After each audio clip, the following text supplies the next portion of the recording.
बिस्मिल्लाहिर्रहमानिर्रहीम, अस्सलाम वालेकुम। डियर स्टूडेंट्स, आज की जो डिस्कशन है इसमें हमने पढ़ना है devaluation and depreciation of currency कि आजकल ये बड़ा हार्ड टॉपिक है और आपको पता है कि डॉलर की वैल्यू बढ़ती जा रही है जबकि पाकिस्तानी रुपये कमज़ोर होता जा रहा है।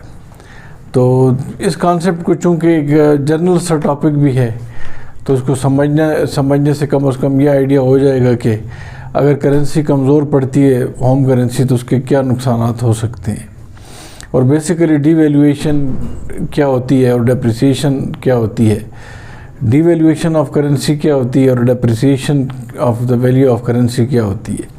तो इस कॉन्सेप्ट को समझाने के लिए सबसे पहले जो चीज़ है वो ये कि एक्सचेंज रेट क्या होता है। एक्सचेंज रेट का मतलब ये है कि जब एक करेंसी को जब मुल्की करेंसी को गैर मुल्की करेंसी में बदलें तो जिस रेट पे उसको बदला जाता है उसको एक्सचेंज रेट कहते हैं या उसको एक्सचेंज प्राइस भी कहते हैं, उसको एक्सचेंज प्राइस भी कहते हैं।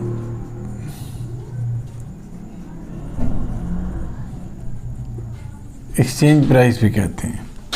मिसाल के तौर पर हम फ़र्ज़ करते हैं कि फ़र्ज़ करें $1 में फ़र्ज़ करें 100 रुपये हैं, फ़र्ज़ करें $1 इज़ इक्वल टू 100 पाक रुपीज़। तो इसका मतलब इधर ये है कि अगर फ़र्ज़ करें हम $1 फॉरेन एक्सचेंज मार्केट में ले जाएं जिधर फॉरेन एक्सचेंज की बाइंग एंड सेलिंग होती है तो उधर हमें $1 कितने का पड़ेगा, 100 रुपये का।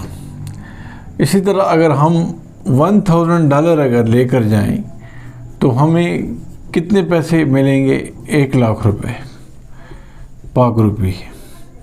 तो कहने का मतलब इधर ये हुआ कि ये जो एक्सचेंज रेट है इसके अंदर अगर कोई कमज़ोरी आती है in terms of foreign currency तो उसके क्या असरात हो सकते हैं। मैं कुछ आपको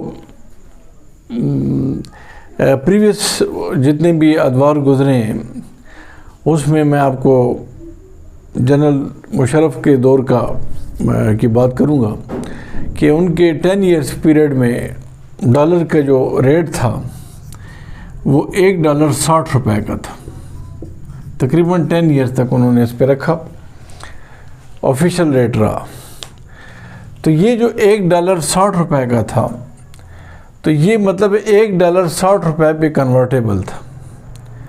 लेकिन जैसे ही मुल्क में इमरजेंसी लगी और हालात ख़राब हो गए तो नेक्स्ट गवर्नमेंट जो आई थी तो वो डॉलर का रेट जो है इस $1 से बढ़ के तकरीबन कुछ 80 पाकिस्तानी रुपीज़ का हो गया और फिर होते होते ये 100 तक पहुंच गया, यानी $1 इज़ इक्वल टू 100 रुपीज़ तक पहुंच गया। और आजकल आप ये देख सकते हैं कि पाकिस्तान में हालात ऐसे परेशान कुन है इकनॉमिक के $1 जो है वो आजकल तकरीबन 239 रुपीज़ का है, पाक रुपीज़ का है। तो आप इस चीज़ को ज़हन में रखें कि ये क्या हो रहा है कि जब $1 60 रुपये का हो तो क्या असर पड़ेगा और $1 80 रुपये का हो तो क्या असर पड़ेगा। सबसे बड़ी बात यह है कि अगर ये डॉलर 60 रुपये का है तो यहाँ पर हम कह सकते हैं कि पाकिस्तानी करेंसी मजबूत है, यानी हम 60 रुपये दे के $1 ख़रीद सकते हैं। लेकिन अगर फ़र्ज़ करेंगे हमें 80 रुपये देकर $1 हम ख़रीद रहे हैं तो यहाँ पर पाकिस्तानी करेंसी कमज़ोर हो रही है, वीक हो रही है और डॉलर अप्रिशिएट कर रहा है। यानी हम यूँ कह सकते हैं कि $1 60 रुपये का है तो यहाँ पर जो परचेजिंग जो है पावर जो है इसका, यानी जो $1 ख़रीद रहा है वो 60 रुपये ख़रीद सकता है पाकिस्तानी। लेकिन जब हालात ख़राब हो जाते हैं इकनॉमिक कंडीशन तो $1 80 रुपये तक आ सकता है, यानी 80 रुपये पाकिस्तानी आप देंगे फॉरेन एक्सचेंज मार्केट में, बैंक को देंगे या ओपन मार्केट जो मनी एक्सचेंज के डीलर हैं उनको देंगे तो आप $1 ले सकेंगे। बाद में जब हालात मज़ीद ख़राब हो गए या पॉलिसी चेंज हो गई फॉरेन एक्सचेंज की तो $1 100 रुपये का हो गया तो 100 रुपये दे के $1 आप ख़रीद सकते हैं। तो कहने का मतलब इधर ये है, दोनों एस्पेक्ट को देखें कि जब डॉलर यहाँ पर देखें अप्रिशिएट हो रहा है, पहले डॉलर 60 रुपए का था, अब डॉलर फ़र्ज़ करें 80 रुपए का है, फिर एक डॉलर 100 रुपए का है, फिर एक डॉलर 239 रुपए का है। तो यहाँ पर 239 रुपए दे के एक डॉलर आप ख़रीद सकते हैं। तो मेरे कहने का मतलब है कि डॉलर अप्रिशिएट हो रहा है और पाकिस्तानी रुपये जो है वो डेप्रिशिएट हो रहा है, यानी ये डॉलर के अंदर जो है वो बेहतरी आ रही है, अप्रिसिएशन आ रही है, बढ़ोतरी आ रही है, जबकि पाकिस्तानी रुपए के अंदर जो है वो डेप्रिसिएशन आ रही है। अगर पिछले कई सालों का आप डेटा निकालें तो उसमें हमें यही आइडिया मिलता है कि पाकिस्तानी रुपए मुसलसल डेप्रिशिएट हो रहा है। तो ये जो अप्रिसिएशन डॉलर की वैल्यू में आ रही है, इसका मतलब है ये स्ट्रांग हो रहा है। ये क्या हो रहा है? ये स्ट्रांग हो रहा है, या in other words dollar is selling on premium. Dollar is selling on premium, यानी ये डॉलर जो है वो स्ट्रांग हो गया, मजबूत हो गया, अप्रिशिएट हो गया है, जबकि पाकिस्तानी रुपये जो है वो डेप्रिशिएट हो रहा है या वीक हो चुका है, कमज़ोर हो चुका है, या ये सेलिंग एट डिस्काउंट है, यानी ये इन अदर वर्ड्स हम कह सकते हैं कि ये कम पे बिका जा रहा है, यानी कमज़ोर लोअर वैल्यू करेंसी में है। या इन अदर वर्ड्स हम इसको ये कह सकते हैं कि पाकिस्तानी रुपए जो है डॉलर की निस्बत कमज़ोर हो चुका है। तो एक बात ध्यान में रखें, जो अहम बात है वो ये है कि जब गवर्नमेंट ऑफ पाकिस्तान डॉलर के मुकाबले में रुपये को कमज़ोर कर देती है या वैल्यू कम कर देती है तो उसको डीवैल्यूएशन कहते हैं। डीवैल्यूएशन क्या होती है? डीवैल्यूएशन को हम अगर इंग्लिश में पढ़ें तो वो ये है कि when an exchange rate of a currency, in other words, when an exchange rate of home currency is devalued in terms of foreign currency, officially government की तरफ से, स्टेट बैंक ऑफ पाकिस्तान की तरफ से जब एक्सचेंज रेट को officially कम कर दिया जाता है डॉलर के मुकाबले में, जैसे फ़र्ज़ करें 60 रुपए था तो 80 रुपए कर दिया, तो इसको डीवैल्यूएशन कहते हैं। क्या कहते हैं? डीवैल्यूएशन ऑफ करेंसी कहते हैं। और ये कौन करता है? ये ऑफिशियली होता है, ऑफिशियल एक्ट के ज़रिए होता है, ऑफिशियल अमल के ज़रिए होता है, स्टेट बैंक ऑफ पाकिस्तान की इंटरवेंशन के ज़रिए होता है। लेकिन अगर फ़र्ज़ करते हैं कि अगर यही $1 का रेट जो है ओपन मार्केट फोर्सेस करें, ओपन मार्केट फोर्सेस क्या है? कर्ब मार्केट फोर्सेस जिसको कहते हैं। कर्ब मार्केट यानी KERB, कर्ब कहते हैं, या इसको हम कहते हैं ओपन मार्केट। ओपन मार्केट का मतलब है जहाँ पर demand and supply forces openly interact करती हैं। तो अगर फ़र्ज़ करते हैं कि मार्केट के अंदर डॉलर की डिमांड ज़्यादा है जैसे आजकल है, और रुपए की डिमांड कम है, तो डॉलर मजबूत होगा, अप्रिशिएट होगा। तो डॉलर अब फ़र्ज़ करते हैं कि ओपन मार्केट में हो रहा है, तो पहले डॉलर 60 रुपए का था, अब डॉलर 80 का है, फिर डॉलर और मजबूत हुआ, 100 का हो गया, 239 का हो गया अब।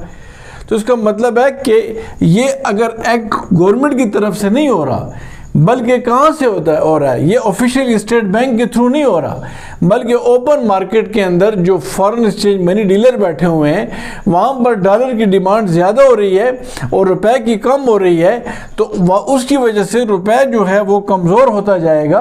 तो इसको हम क्या कहते हैं? डेप्रिसिएशन ऑफ करेंसी कहते हैं, या depreciation of value of currency कहते हैं। यानी हम यूँ कह सकते हैं कि डीवैल्यूएशन ऑफिशियली होती है गवर्नमेंट की तरफ से, स्टेट बैंक की तरफ से होती है, और depreciation of currency in the value of currency जो है, या depreciation in the value of currency जो है वो ऑफिशियली नहीं होती, बल्कि वो ओपन मार्केट फोर्सेस करती हैं। ओपन मार्केट फोर्सेस वो हैं जो फॉरेन एक्सचेंज मार्केट में बैठे हुए हैं, जिस तरह मुख्तलिफ फॉरेन एक्सचेंज कंपनियाँ हैं, जैसे कनानी एंड कालिया, मलिक एक्सचेंज है।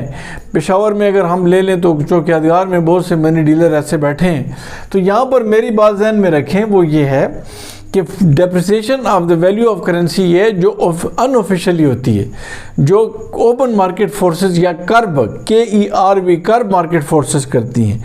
लेकिन जो डीवैल्यूएशन ऑफ करेंसी होती है वो गवर्नमेंट की तरफ से या स्टेट बैंक की इंटरवेंशन से होती है, और वो बेसिकली जो इंटर बैंक रेट है उसमें कमी की जाती है। अब यहाँ पर जो है इंटर बैंक रेट की तो कोई बात ही नहीं रही है, क्योंकि अगर इस वक्त के जो हालात पाकिस्तान में चल रहे हैं वो ओपन मार्केट फोर्सेस ही कर रहे हैं, और उसमें जो बड़ा अमल दखल है वो मनी लॉन्ड्रिंग का है कि पाकिस्तान से डॉलर जो हैं मुख्तलिफ ओवर और अंडर इन्वाइसिंग करके इम्पोर्ट और एक्सपोर्ट के ज़ुमरे में डॉलर जो हैं बाहर दुबई और दूसरे मुल्कों को भिजवाए जा रहे हैं, और उसके ज़रिए वहाँ पर प्रॉपर्टी ख़रीदी जा रही है। इसी वजह से हमारे जो फॉरेन एक्सचेंज रिज़र्व हैं वो बड़ी हद तक डिक्लाइन कर गए हैं। अब यहाँ तक आपको समझ आ गई होगी कि डीवैल्यूएशन ऑफ करेंसी क्या है और depreciation of currency in the value of currency क्या है, और एक्सचेंज रेट क्या है, जिस ऐसा रेट जिस पे कि पाकिस्तानी रुपए को डॉलर में कन्वर्ट किया जाता है या डॉलर को पाकिस्तानी रुपीज़ में कन्वर्ट किया जाता है, तो उसको क्या कहते हैं, एक्सचेंज रेट कहते हैं। तो यहाँ पर यूँ हम कह सकते हैं कि हमारे पास जो है डीवैल्यूएशन ऑफिशियली है, और डीवैल्यूएशन ऑफ करेंसी ऑफिशियली होती है, और डेप्रिसिएशन ऑफ करेंसी जो है वो अनऑफिशियली है, या ओपन मार्केट फोर्सेस जो हैं वो इसको सरअंजाम देती हैं। तो उम्मीद है कि आपको ये लेक्चर समझ आ गया होगा। इंशाल्लाह नेक्स्ट क्लास में हम आगे इससे जाएंगे इसी टॉपिक पे। शुक्रिया।